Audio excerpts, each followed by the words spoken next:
Did you know that Mars's largest moon, Phobos, is slowly spiraling toward the red planet and will eventually break apart to create a spectacular ring system?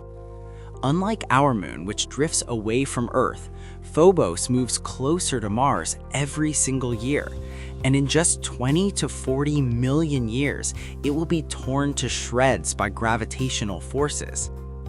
Phobos is currently only about 3,700 miles above Mars's surface and gets roughly 2 centimeters closer every year.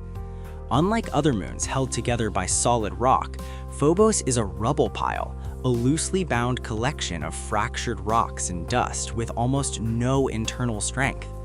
Scientists compare it to a granola bar that's barely holding together. As Phobos spirals inward, Mars's tidal forces grow stronger, the same forces that create ocean tides on Earth, but magnified tremendously. These gravitational tugs will eventually reach a critical point called the Roche limit, where the moon's weak internal structure simply cannot resist being pulled apart any longer. When Phobos reaches its breaking point, the destruction will happen incredibly fast. In just 40 days or less, the entire moon will shatter into rubble.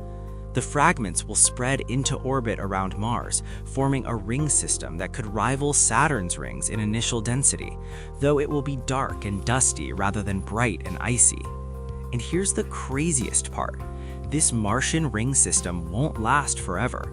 Depending on when Phobos breaks apart, the rings will persist for anywhere from 1 million to 100 million years before gradually raining down on Mars's surface, creating massive impact craters and sculpting the planet's future landscape. Want to learn more about the cosmos and mind-bending space phenomena?